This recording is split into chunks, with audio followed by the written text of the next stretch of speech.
Welcome to Crushing Kayfabe. My name is Jason Garish, and thank you for tuning in.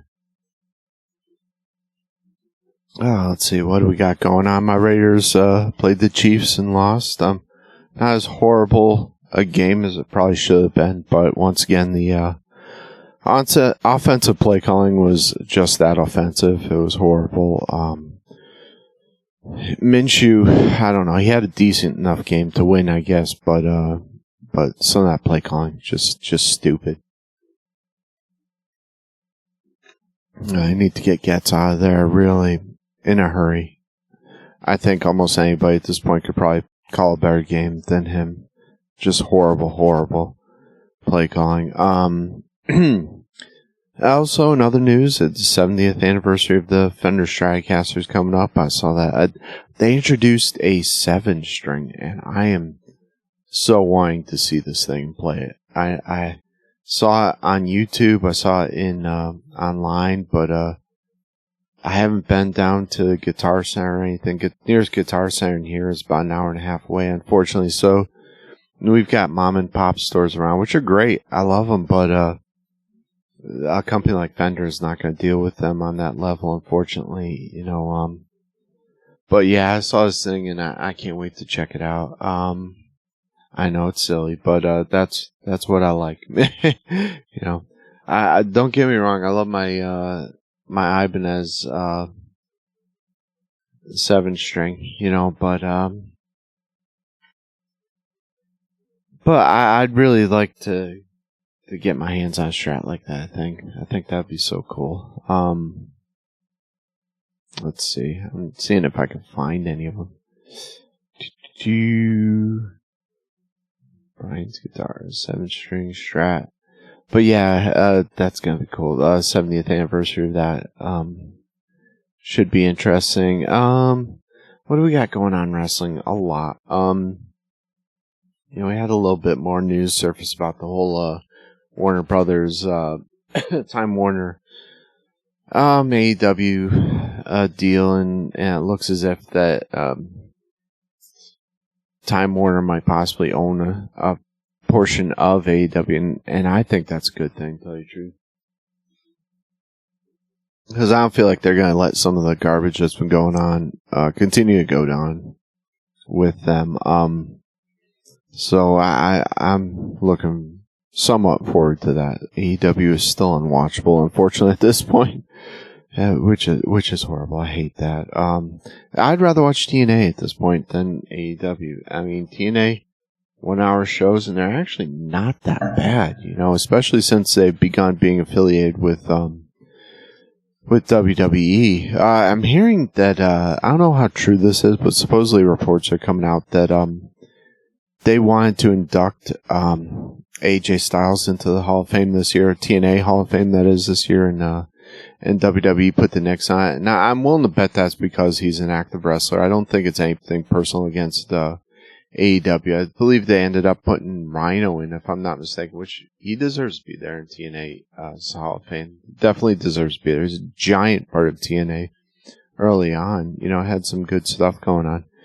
But I can see WWE kind of putting in kibosh on things and not allowing that to happen. But AJ, obviously, he needs to be a number one in that TNA Hall of Fame. He deserves so wholeheartedly to be there.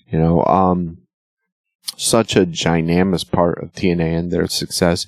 It's one of the true stars that really got made out of TNA. But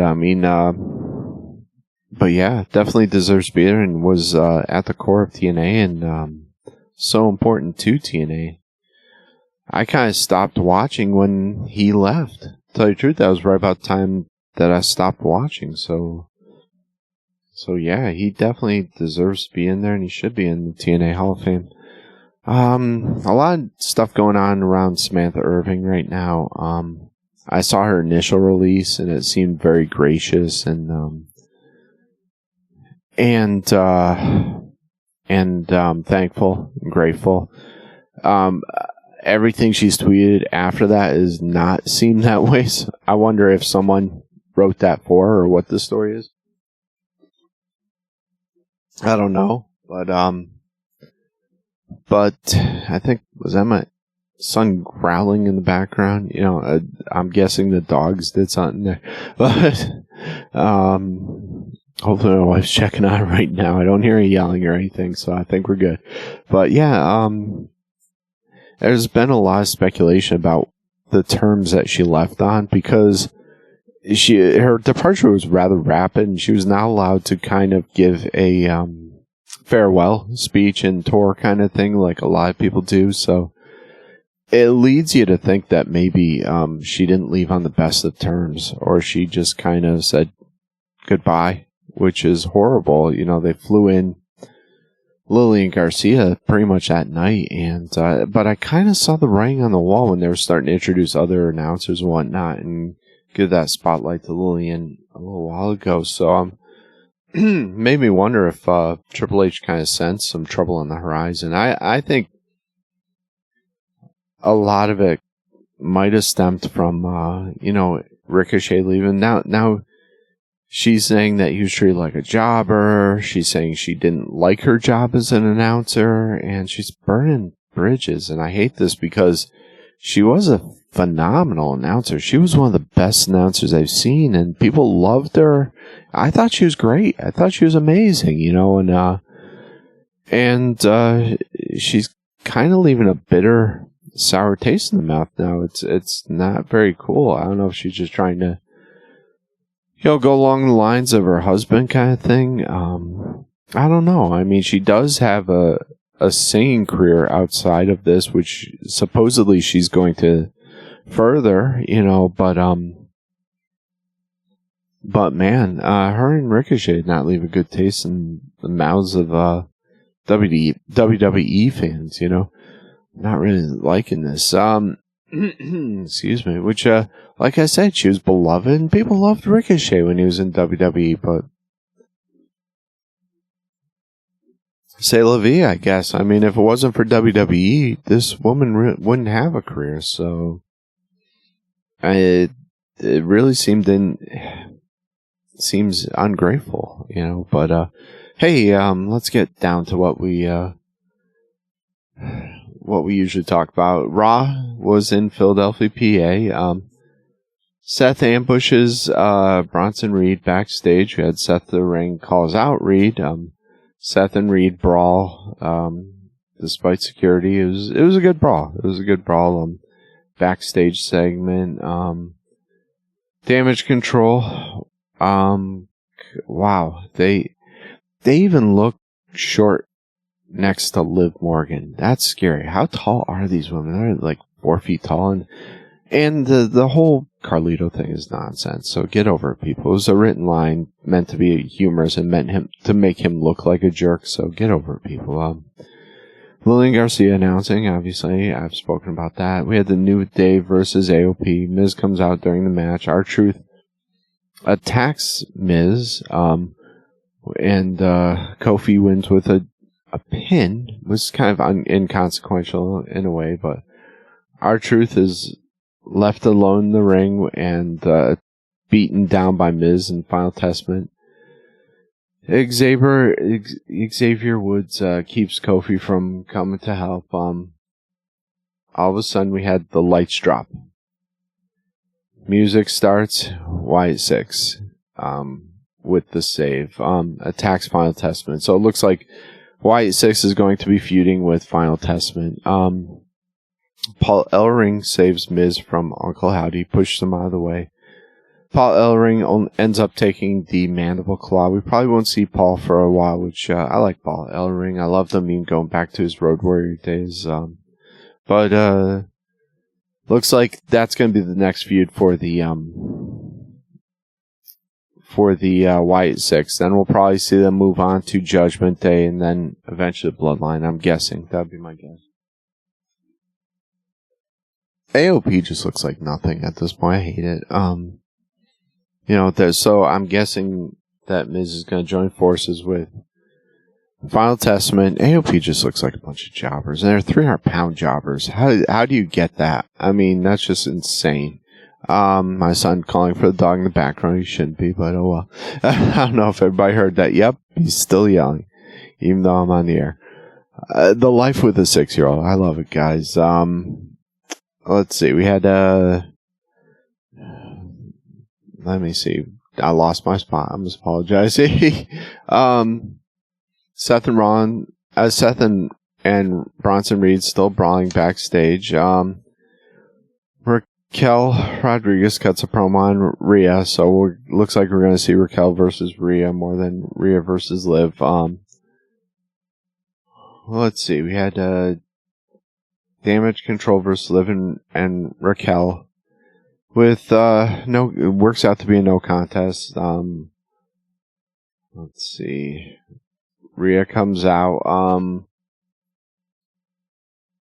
Raquel and Rhea go out. Raquel's looking a little bit better. I mean, she obviously had some ring rust for a while now, and I think she's afraid to get hurt again, or that she's not gonna be able to continue as well. I think she's afraid of reoccurrence of her immune disorder is gonna pop up all of a sudden again. I think that's what's happening to her. She's not showing the confidence she once did, which is sad because she showed a ton of potential, and I hate that. So we had Bronson Reed and Seth still brawling backstage. So now we have Seth and Bronson at Crown Jewel, like anyone doubted this. Then we had Rey Mysterio and Dragon Lee versus American Made. You know, I didn't even let's see, LW wins, which is kind of silly. I'm not sure why, because now American Made is kind of getting buried. We had Jey Uso versus Braun. Bloodline comes out during match. Braun mistakenly spears Solo. At one point, Jacob Fatu confronts Braun. We had all the things. Jacob Fatu ends up super kicking. Jey Uso, the Samoan drop onto the announce table while Jey tries to super spear Braun.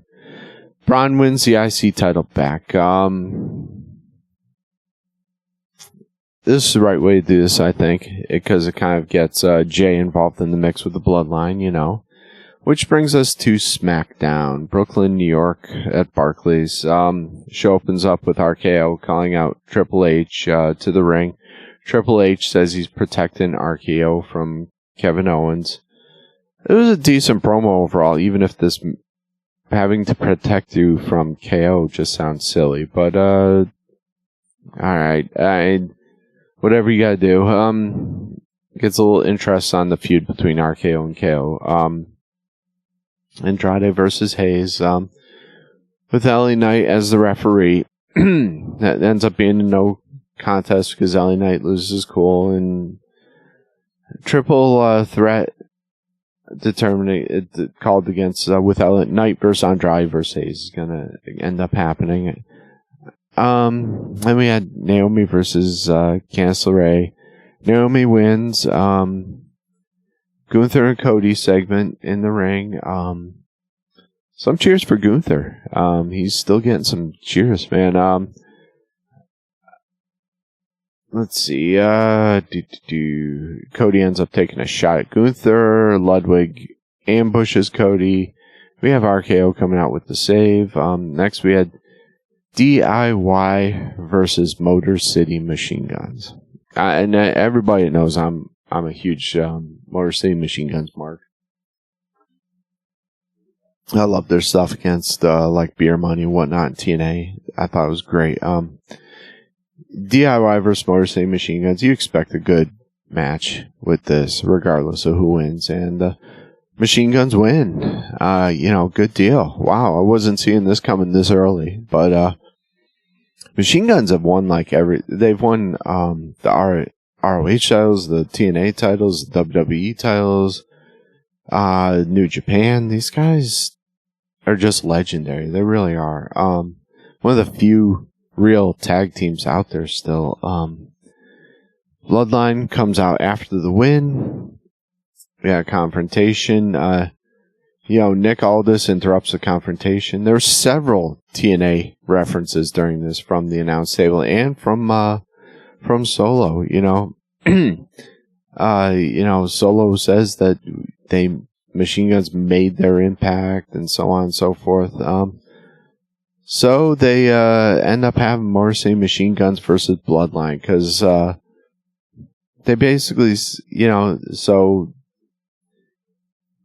we end up having, like I said, Motor City Machine Guns versus Bloodline for the titles. I got a little ahead of myself, and I think I said that the Motor City Machine Guns won the titles off the air, which obviously didn't happen. Or I said that Motor City Machine Guns won titles. Sorry about that.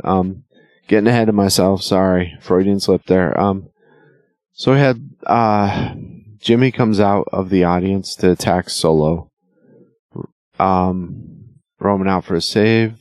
Jey Uso out of the crowd to super kick Tonga Loa and Tama Tonga.